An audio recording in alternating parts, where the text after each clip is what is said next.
Si hay una batalla que cambió dramáticamente el curso de la historia de España, esa es la de las Navas de Tolosa. Tuvo lugar en 1212, en una vaguada de la cara sur de Sierra Morena, junto a lo que hoy es la Carolina. Fue una batalla campal, a vida o muerte, de esas que recrean en Hollywood con repartos estelares. Marcó el declive del poderío musulmán en España y abrió las puertas del populoso y próspero valle del Guadalquivir, centro neurálgico de Al-Ándalus, a las tropas castellanas. Después de las Navas de Tolosa, nada sería igual.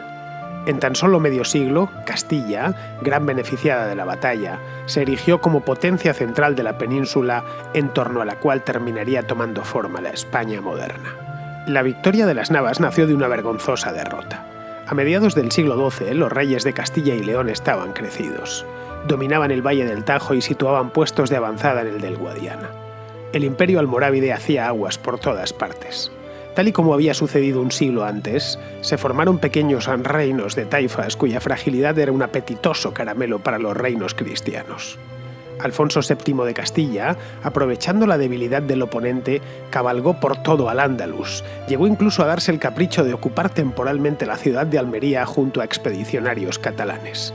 Consiguieron retenerla 10 años. Tras la gesta, Alfonso VII se retiró a Castilla. Estaba tan agotado que murió por el camino tras echarse a descansar a la sombra de una encina. Las hazañas de Alfonso VII pusieron en guardia a los musulmanes. En Marrakech acababa de nacer una nueva dinastía, la de los almohades, más fanática aún que la de los almorávides. Sus califas fueron bautizados con el nombre de Amir ul-Muslimin, o príncipe de los creyentes, aunque aquí, donde nunca se nos dio demasiado bien el árabe, se les llamó Miramamolín, afortunada transcripción que arraigó con fuerza, arruinando ya de paso la condición principesca del título. Los miramamolines conquistaron el decadente Al-Ándalus reunificándolo de nuevo. Lo siguiente era Castilla. Atravesaron la sierra e infligieron una severa derrota en Alarcos a las huestes de Alfonso VIII, que había heredado la corona de su abuelo, el de la Encina. Los castellanos se habían acomodado a una morisma dividida, por lo que fueron pasto fácil de los ardorosos almohades. Vencido en Alarcos, Alfonso regresó a Toledo a recapacitar sobre la catástrofe. Los pasos de Sierra Morena habían quedado todos en manos del enemigo. La frontera había ascendido hasta el mismo Guadiana, a solo unas jornadas de Toledo, la emblemática capital de los godos, reconquistada tras mucho esfuerzo solo 100 años antes. El rey, sin embargo, no podía contraatacar. Castilla estaba exhausta tras un siglo de avance sin tregua hacia el sur. La España cristiana no era un remanso de paz.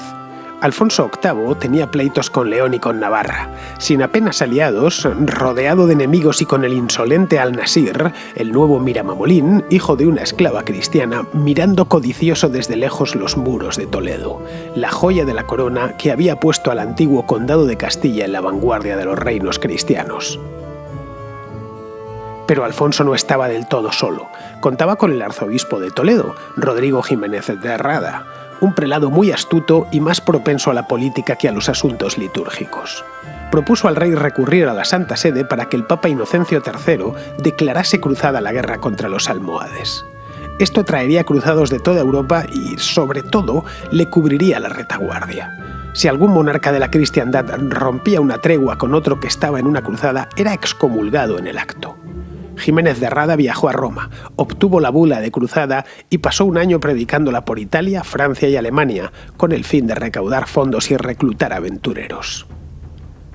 En Al-Ándalus, el Miramamolín lo vio venir. La corte almohade estaba muy bien informada de lo que pasaba al otro lado, más aún cuando los castellanos habían llevado sus gestiones tan lejos. Reunió un ejército formado por soldados experimentados, tanto andalusíes como africanos. Hizo llegar hasta Marrakech a arqueros turcos y a una numerosa tropa de árabes y bereberes que se reforzarían con andalusíes al otro lado del estrecho.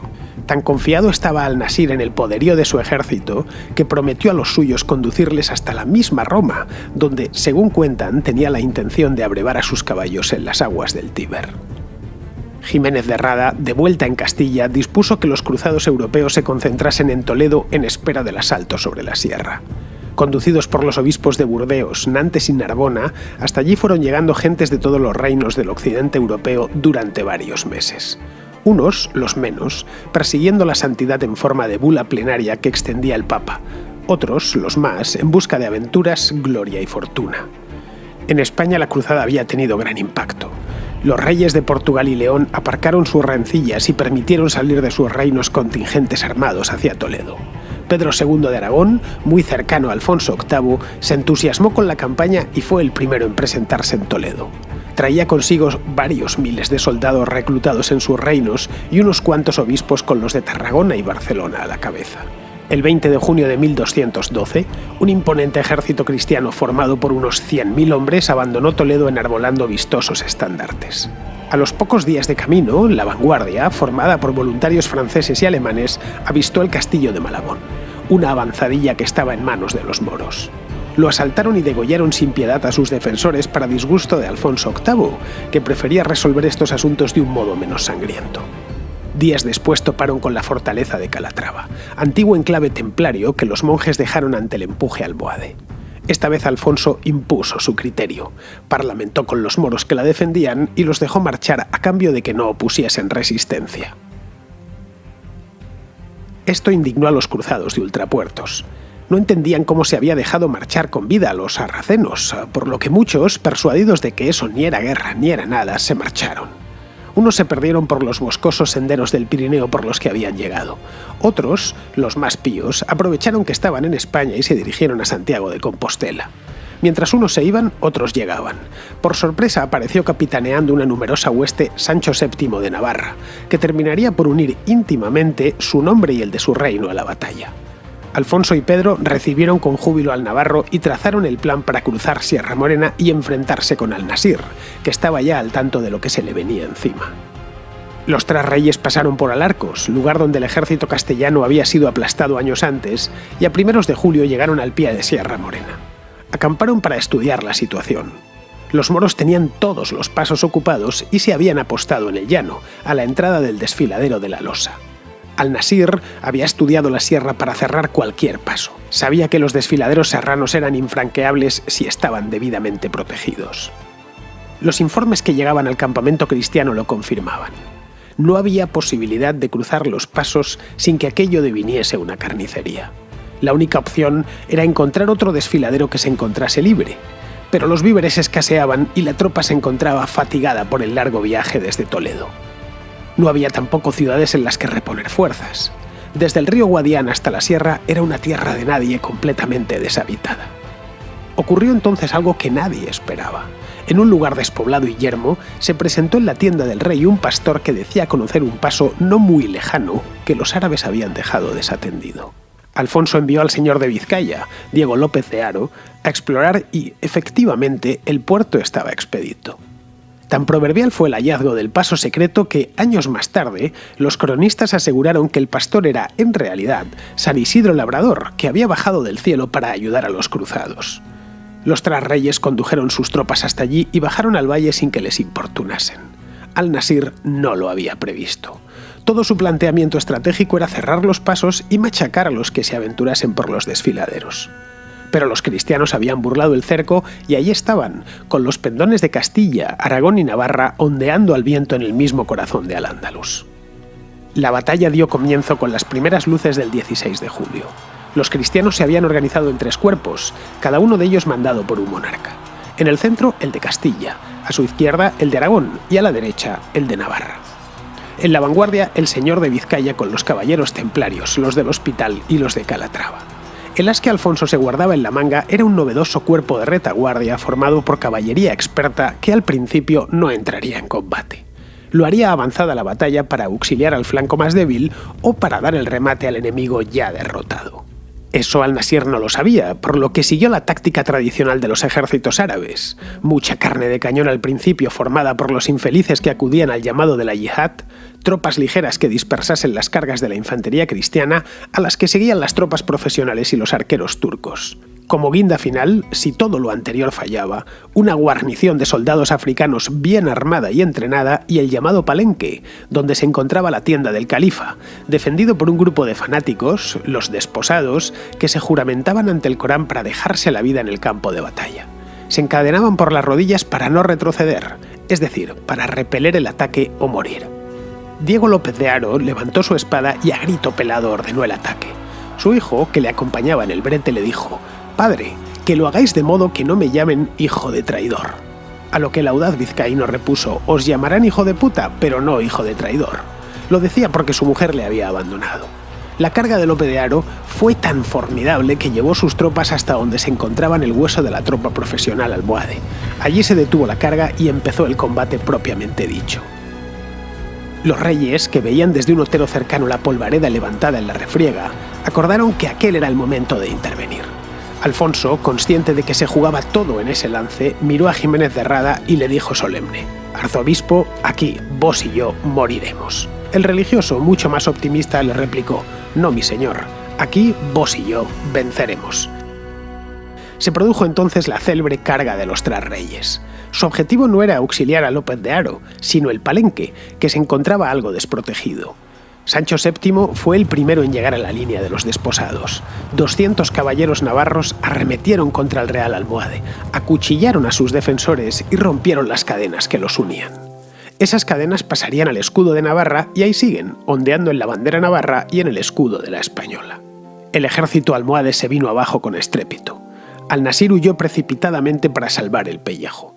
Los reyes ordenaron perseguir a los moros, que desertaban en todas direcciones, para evitar que se reagrupasen y organizaran días después un contraataque a traición.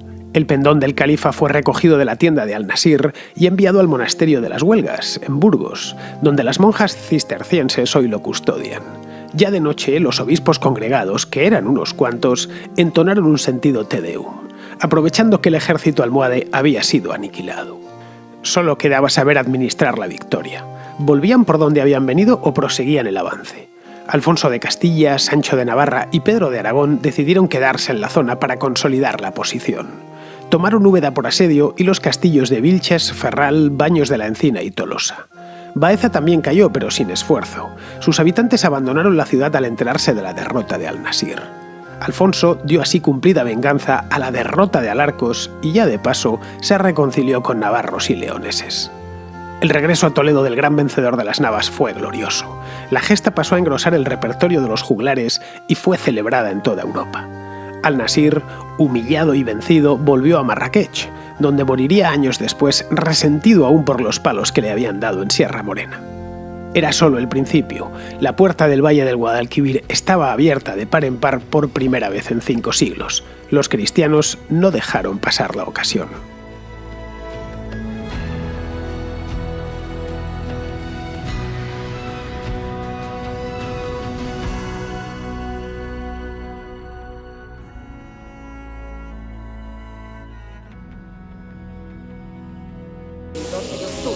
Descubrió el Nuevo Mundo Cristóbal Colón. Ese acontecimiento conmovió profundamente a Europa, dando a Colón la Alicia. ¿Quieres poner atención a tu clase de historia? ¡Ay, qué aburrido! ¿Cómo puedo poner atención si ese libro no tiene dibujos? ¿Aburrido? ¿Dibujos? Pues ha llegado la historia de España como nunca te la habían contado. Un libro de Academia Play, el canal de YouTube de historia con mayor número de suscriptores del mundo. Sus seguidores entre todas las redes sociales se cuentan en millones. En este libro de 100 capítulos hay dibujos para dar y tomar. Más de 600 ilustraciones a todo color. ¿Siempre se te ha hecho aburrida la historia de España?